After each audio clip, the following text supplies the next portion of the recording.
मैं बच्चों आज मैं इलेक्ट्रीशियन स्टूडेंट जो आईटीआई कर रहा है इलेक्ट्रीशियन से, और जो पॉलीटेक्निक इलेक्ट्रिकल से कर रहा है इंजीनियरिंग से, और जो बी इलेक्ट्रिकल इलेक्ट्रॉनिक्स या इलेक्ट्रॉनिक्स इंजीनियरिंग से या ईसी से या ईआई से जो है बी कर रहे हैं, उन सब के लिए बहुत उपयोगी एक टॉपिक है जो कि wheat stone bridge and its application. आज मैं उस पर डिस्कस करूँगा। तो सबसे पहले देखते हैं कि व्हीट स्टोन ब्रिज कैसे काम करता है, इसका क्या फंक्शन है। तो मान लिया कि यहाँ पर कोई रेसिस्टर भी ले सकते हैं या कोई बल्ब भी ले सकते हैं। अगर कोई एसी सप्लाई है तो एसी बल्ब भी ले सकते हैं, और अगर कोई डीसी सप्लाई है तो रेसिस्टर्स भी ले सकते हैं। तो चूँकि एसी और डीसी दोनों वोल्टेज सोर्स पर व्हीट स्टोन ब्रिज का प्रिंसिपल अप्लाई होता है। तो देखते हैं ये क्या इसका प्रिंसिपल है, कैसे काम करता है, क्या इसके एप्लीकेशंस हैं। तो मान लिया कि एक कोई रजिस्टर मैंने यहाँ पर लगा, इसका ब्रिज बनाते हैं। सबसे पहले मैंने एक रजिस्टर लगा दिया, यहाँ पर मैंने एक और रजिस्टर लगा दिया, यहाँ पर मैंने एक और रजिस्टर यहाँ पे लगा दिया, और ये यहाँ पर मैंने एक और रजिस्टर लगा दिया। ये एक बन गया व्हीट स्टोन ब्रिज। अब इसको मैंने डीसी सोर्स से जोड़ दिया,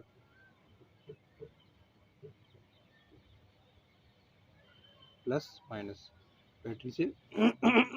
इसमें अब इसका ये रजिस्टर मान लिया P, ये मान लिया Q, और ये मान लिया R, ये मान लिया S। तो यहाँ पर व्हीट स्टोन ब्रिज एक्चुअल में किसी भी अननोन रेजिस्टेंस की वैल्यू को फाइंड करने के लिए इसका उपयोग होता है। तो यहाँ पर मान लिया कि कोई S एक जो है वो अननोन है, बाकी P और Q और R ये सभी नॉन रेजिस्टेंस अपने पास हैं। तो एक बीच में एक गैल्वेनोमीटर या एमीटर मैंने लगा दिया।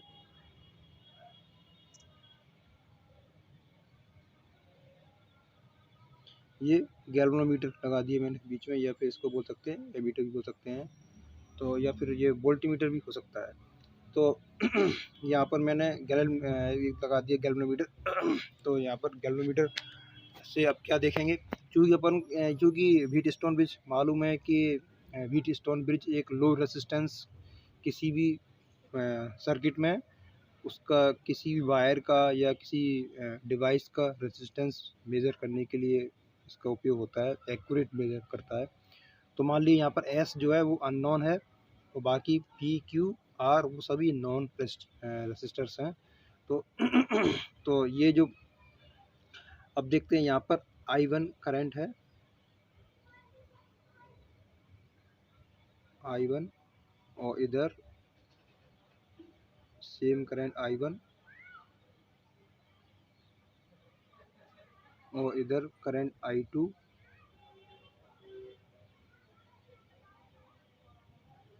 इधर भी same current I2।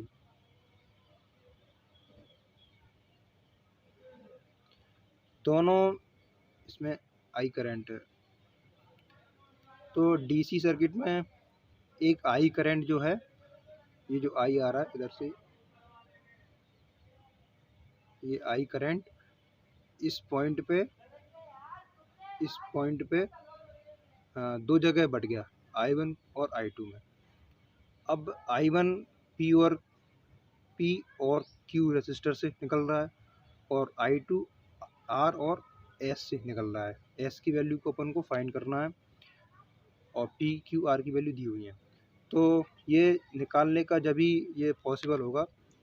Wheat stone bridge का एक्चुअल प्रिंसिपल यही है कि अगर दो इक्विपोटेंशियल पॉइंट्स हों तो उनके बीच में करंट ज़ीरो फ्लो होगा, यानी कोई डिफ्लेक्शन नहीं होगा।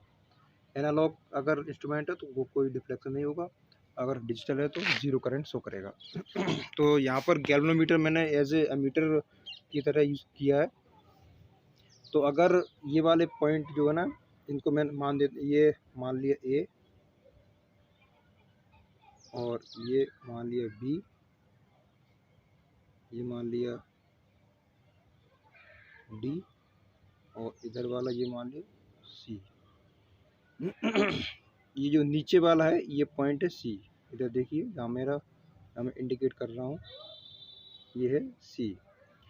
तो अब बी और सी के बीच में गैल्वेनोमीटर जोड़ दिया है।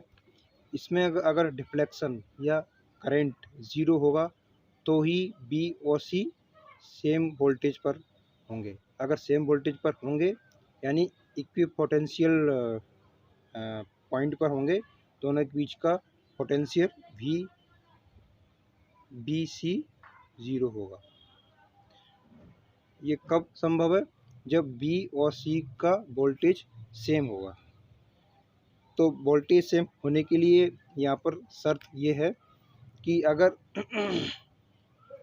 करंट I1, ये I1 करंट जो फ्लो हो रहा है ए और बी से होता हुआ फिर बी और डी से निकल के फिर से इसमें आ गया मेन ब्रांच में, यहाँ से I2 करंट आर और एस से होता हुआ फिर से मेन ब्रांच में I2 करंट आ गया, तो दोनों ऐड होके I plus I1 plus I equal to I1 plus I2 हो गए। तो ये जब भी संभव है जब V A B equal to V A C. इस इक्वेशन पे गैल्वेनोमीटर में अगर ये कंडीशन फुलफिल होती है तो बी और सी सेम पोटेंशियल पर होंगे। अगर सेम पोटेंशियल पर होंगे तो गैल्वेनोमीटर में कोई डिफ्लेक्शन नहीं होगा, यानी कि एमीटर में कोई करंट फ्लो नहीं होगा। तो यहाँ से जब वी ए बी और इक्वल टू वी ए सी करते हैं तो क्या आएगा? तो यहाँ से I1 और I2 का रेशो निकलेगा, वो होगा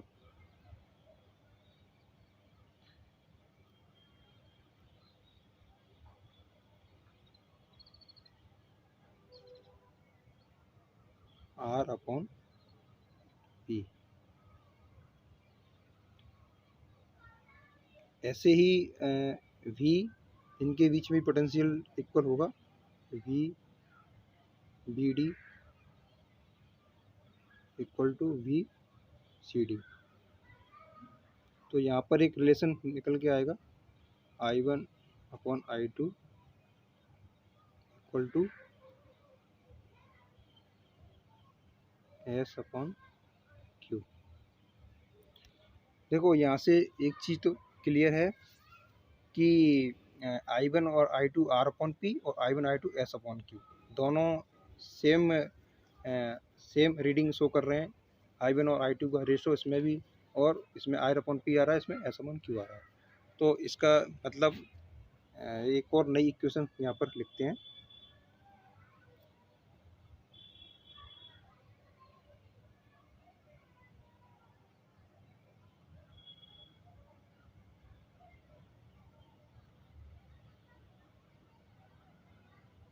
इसका मतलब यहाँ से एक इक्वेशन निकल के आती है R upon P equal to S upon Q। ये व्हीटस्टोन ब्रिज का मेन फार्मूला बोल सकते हैं, वो निकल के आता है। तो यहाँ से जो अननोन रेजिस्टेंस की वैल्यू जो S है वो यहाँ से निकाल सकते हैं। तो S निकालने के लिए क्या होगा? R अपॉन P में Q को मल्टीप्लाई करना पड़ेगा। तो S इज इक्वल टू क्या हो जाएगा? R upon P equal to Q। यहाँ से इसको देख सकते हैं।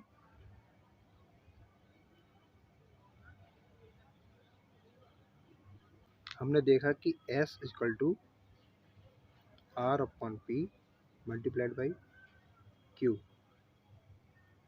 ये जो है फार्मूला है, ये निकल के आता है।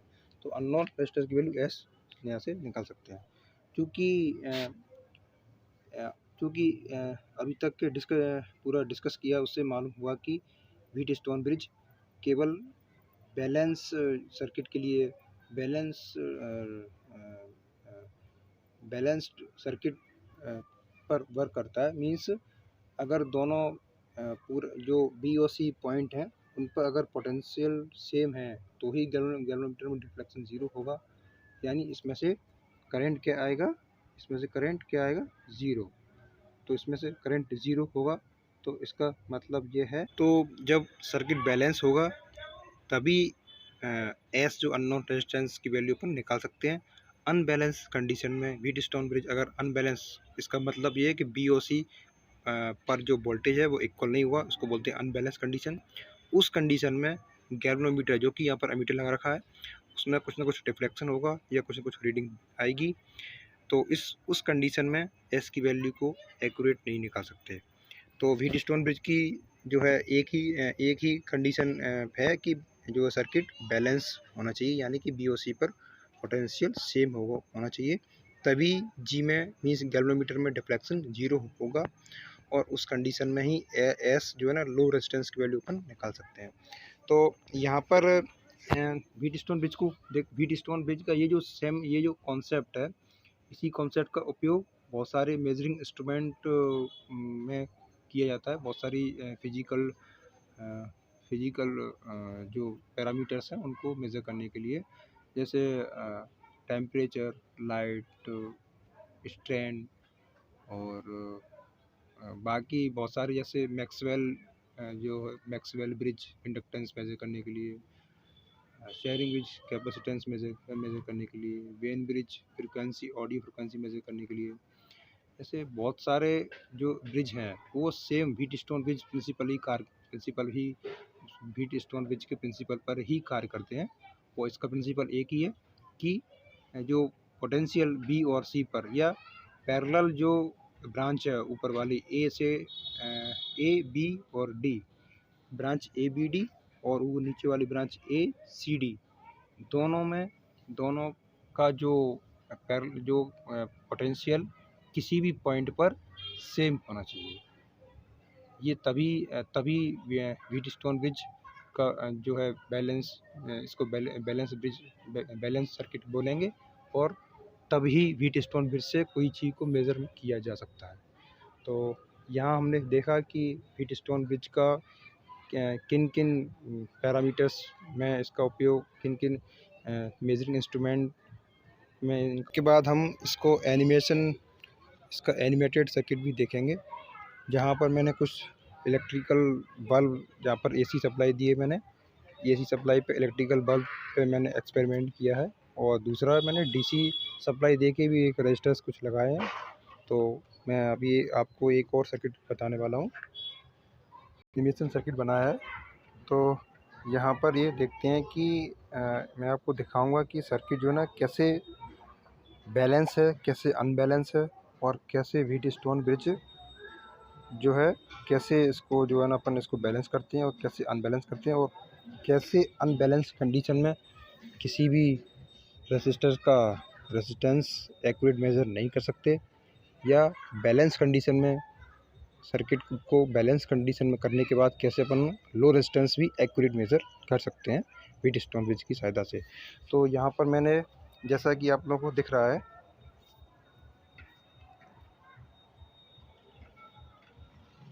यहाँ पर ये जो सर्किट अभी अनबैलेंस कंडीशन में है। देखिए अभी इस एमीटर से करंट फ्लो हो रहा है, जहाँ मैंने इसको येलो मार्क किया है, देखो उसमें साफ साफ दिख रहा है कि अभी एमीटर से 1.35 मिली एम्पीयर करंट फ्लो हो रहा है। लेकिन चूँकि अभी पिछले डिस्कशन से मालूम हुआ कि जब अपन अभी डिस्कस किया तो कि व्हीट स्टोन ब्रिज का प्रिंसिपल ही ये है कि जो गैल्वेनोमीटर है या एमीटर है उसमें से करंट ज़ीरो फ्लो होना चाहिए। इस बैलेंस कंडीशन में ही अननोन रेजिस्टर्स को अननोन रेजिस्टर्स के रेजिस्टेंस को एक्यूरेट मेज़र किया जा सकता है। तो देखते हैं कि अभी चूँकि करंट फ्लो हो रहा है, तो अभी जो है ना ऊपर वाली ब्रांच और नीचे वाली ब्रांच, ऊपर वाली ब्रांच में जो 100 ओम का रेजिस्टर लगा रखा है और 300 ओम का दिया है, तो दोनों यहाँ पर ऊपर लगाए, नीचे 176 ओम और 824 ओम का मैंने एक वाइपर, एक वेरिएबल रेजिस्टर मैंने लगा रखा है, जिस पर एक स्लाइड है। मैं इसको जो ना वाइपर मूव करता हूँ, और अभी अनबैलेंस्ड है, क्योंकि अनबैलेंस का मतलब ये है कि एमीटर में से करंट फ्लो हो रहा है, तो अभी अनबैलेंस कंडीशन में है, तो इसको मैं बैलेंस करने की कोशिश करूँगा।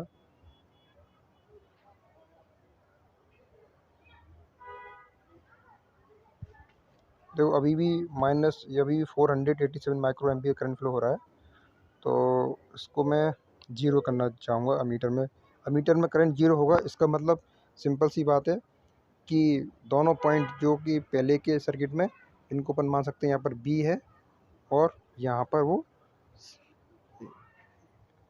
सी है। तो बी और सी के बीच का पोटेंशियल ज़ीरो जब ही होगा जब ए जो अमीटर जिसमें दिख रहा है उसमें करंट ज़ीरो होगा। तो मैं इसको वाइपर को मूव करूँगा जहाँ पर मुझे ज़ीरो रेजिस्टेंस, जहाँ पर मुझे 0 एम्पीयर करंट मिल जाए। क्योंकि एक्चुअल में क्या होता है कि जैसे ऊपर का जो रेजिस्टर्स दिए हैं उनका ऊपर का रेजिस्टर्स जो सीरीज में लगाए हुए वो जो सीरीज में लगे हैं, और नीचे वाले रेजिस्टर जो सीरीज में लगे हैं वो सीरीज में तभी होंगे जब बीच में जो एमीटर में से करंट ज़ीरो फ्लो होगा और दोनों ब्रांच जो हैं म्यूचुअली पैरेलल होंगी। तो यहाँ पर पी ऊपर का रेजिस्टर मान लिया 100 ओम पी और नीचे वाला जो 220 ओम है वो आर है। तो पी और आर की वैल्यू दी हुई है और क्यू है 300 ओम वो है, और इधर नीचे एस 780 ओम दिया हुआ है। तो यहाँ पर सबसे पहले व्हीटस्टोन ब्रिज में एक थोड़ी सी एक बात बतानी थी कि व्हीटस्टोन ब्रिज में पी और जो है क्यू ऊपर के जो रेजिस्टर हैं उनकी वैल्यू जो है दी हुई होती है, और आर और एस उसमें आर की वैल्यू को अपन वेरी कर सकते हैं किसके लिए, जिससे कि जो है व्हीटस्टोन ब्रिज बैलेंस हो जाए। तो उस बैलेंस जब हो जाएगा तो सिंपल फार्मूला है R upon P equal to S upon Q. इस फार्मूला तभी ये फार्मूले को अप्लाई कर सकते हैं, लेकिन ये कब कब संभव है जब आर जो है ना वो वेरी होगा। उसको वेरी करेंगे कब तक, जब तक कि एमीटर में से करंट ज़ीरो नहीं हो जाता। तो इसको जब तक करंट ज़ीरो नहीं होगा तब तक इसको वेरी करेंगे।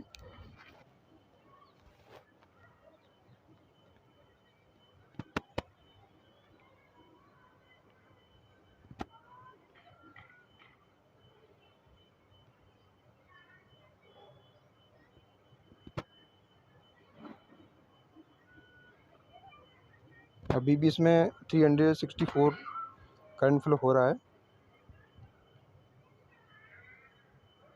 मूव कर रहा हूँ।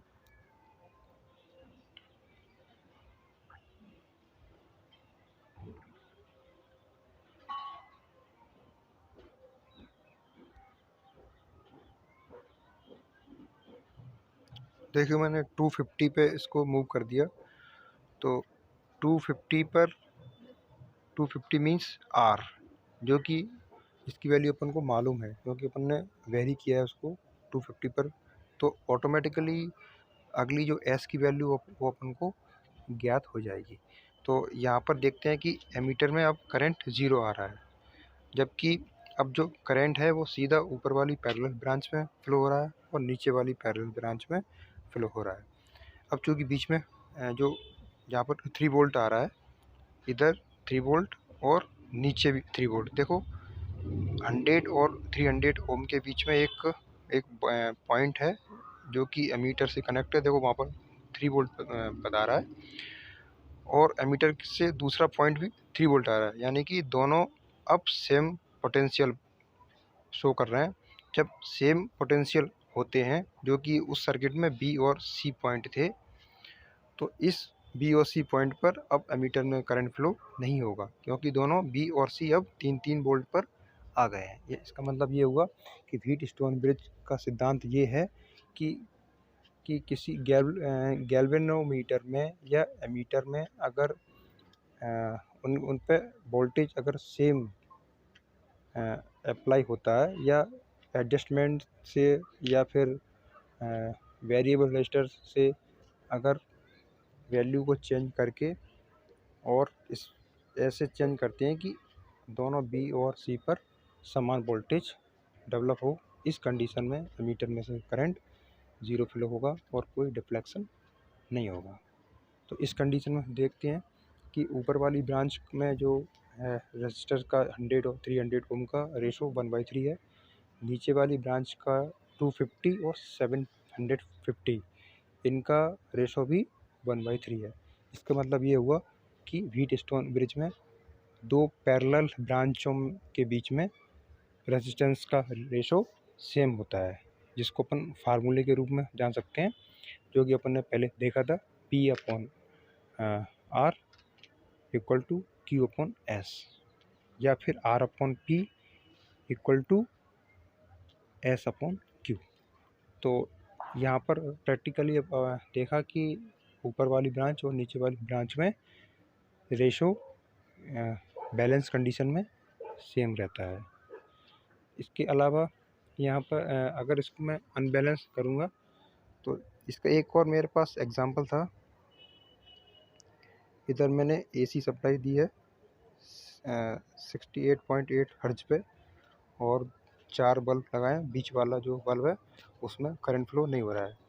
इसलिए करंट फ्लो नहीं हो रहा है कि दोनों जो है ना, जो चारों जो बल्ब हैं वो सेम वॉट के हैं और उनका रेसिस्टर सेम है।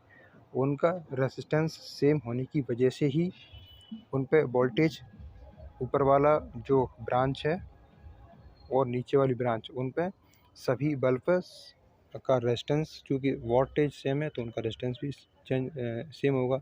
रेजिस्टेंस सेम होने की वजह से उन पे वोल्टेज ड्रॉप सेम है। वोल्टेज ड्रॉप सेम होने की वजह से जो कि पॉइंट हैं B और C, जो बीच में 0 एम्पीयर करंट फ्लो हो रहा है, जो कि एक बल्ब लगा हुआ है, उस पे B और C पे समान वोल्टेज डेवलप हो रहा है। इसकी वजह से उसमें करंट फ्लो नहीं होगा। उसमें से करंट फ्लो नहीं होगा, यानी कि ये सर्किट बैलेंस कंडीशन में है। अगर मैं यहाँ किसी एक बल्ब का रेजिस्टेंस चेंज करता हूँ, यानी कि उसकी वोल्टेज रीडिंग, अगर उसकी वोल्टेज वैल्यू अगर मैं चेंज करता हूँ, तो देखना बीच वाला जो है बल्ब, उसमें से करंट फ्लो होने लगेगा, क्योंकि अब वो सर्किट अनबैलेंस कंडीशन में कहलाएगा। देखते हैं।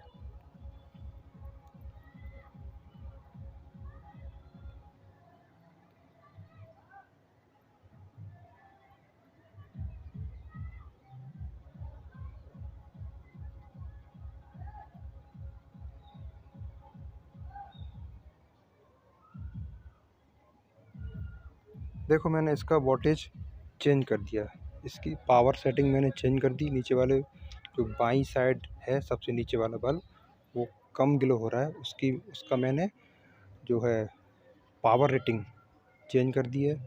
पावर रेटिंग चेंज होने से उसका रेजिस्टेंस चेंज हो गया है। रेजिस्टेंस चेंज होने की वजह से अब ये सर्किट जो है ना, अनबैलेंस सर्किट कहलाएगा। अनबैलेंस सर्किट में होता है तो बीच में से जो बल्ब है, यार यहाँ पर या यहाँ पर गैल्वेनोमीटर लगा सकते हैं, उसमें से अब करंट फ्लो होने लगेगा और वो बल्ब अब जलने लगेगा, बल्ब ग्लो करेगा। बल्ब ग्लो करने का मतलब ये है कि उसमें से करंट फ्लो होगा। इस कंडीशन को अनबैलेंस कंडीशन बोलते हैं। अगर ऐसा अगर ऐसा कंडीशन होती है तो उसको इसमें वो P/R इक्वल टू Q/S वाला फार्मूला इसमें अप्लाई नहीं होगा। तो यहाँ पर देखते हैं कि व्हीटस्टोन जो प्रिंसिपल है वो तभी अप्लाई होता है जब सर्किट बैलेंस हो। इस बैलेंस कंडीशन से मेजरिंग इंस्ट्रूमेंट में इस प्रिंसिपल से बहुत सारे मेजरिंग इंस्ट्रूमेंट की डिजाइनिंग की जाती है, इस बैलेंस कंडीशन से अप्लाई करने पर फ्रीक्वेंसी का मेजरमेंट। इस व्हीटस्टोन प्रिंसिपल का उपयोग बहुत सारे मेजरिंग इंस्ट्रूमेंट में किया जाता है, जैसे कि Wien bridge, Maxwell bridge, kelvin bridge, और यहाँ तक कि टेम्परेचर मेज़रमेंट करने के लिए, या फिर स्ट्रेंड किसी डिवाइस की किसी फोर्स, अगर फोर्स का कैलकुलेशन करना है तो स्ट्रेन गेज का उपयोग करते हैं। स्ट्रेन गेज को यहाँ पर जो नॉन रेजिस्टर है वहाँ पर अप्लाई किया जाता है, जैसे आर पिछले वाले सर्किट में देखा था आर। तो आर अगर टेम्परेचर मेजरिंग इंस्ट्रूमेंट बनाना है तो उसके लिए जो है आर के स्थान पर एक थर्मिस्टर लगाएंगे, जो कि नेगेटिव टेम्परेचर कोफिशिएंट होता है NTC, तो वहाँ पर उसकी वैल्यू को एडजस्ट करके बैलेंस से अनबैलेंस करेंगे। या तो वहाँ पर क्या होगा, जब टेम्परेचर डाउन होगा या राइज होगा तो क्या होगा, तो उसका रेजिस्टेंस चेंज होगा। रेजिस्टेंस चेंज होने पर व्हीट स्टोन अनबैलेंस हो जाएगा। अनबैलेंस होने पर जो बीच में गैल्वेनोमीटर है उसमें कुछ ना कुछ वोल्टेज मिलेगा, तो उस चेंजिंग वोल्टेज को कैलकुलेट करके चेंजिंग रेजिस्टेंस की वैल्यू को निकाल सकते हैं। उस रेजिस्टेंस की वैल्यू को निकाल के यहाँ पर ये मालूम कर सकते हैं कि कितना टेम्परेचर बढ़ने पर रेजिस्टेंस कितना कम हुआ, या कितना टेम्परेचर कम होने पर कितना रेजिस्टेंस बढ़ा। यानी कि रेजिस्टेंस की वैल्यू को निकाल के टेम्परेचर का वेरिएशन को कैलकुलेट कर सकते हैं। तो थर्मिस्टर जो है वो अप्लाई करके वहाँ पर अननोन उसका जो है टेम्परेचर मेज़र किया जा सकता है थ्रू रजिस्टर के। इसके अलावा स्ट्रेन गेज का उपयोग भी फोर्स या स्ट्रेस कैलकुलेट करने के लिए ये करते हैं, क्योंकि स्ट्रेन में वेरिएशन होता है उसके डायमीटर में, उसके गैप में। क्योंकि फोर्स अप्लाई होगा तो वो कंप्रेस्ड भी होगा और टेंशन भी उसमें डेवलप होगा, तो दोनों ही कंडीशन में उसका रेजिस्टेंस चेंज होगा। रेजिस्टेंस चेंज होने पर वोल्टेज चेंज होगा।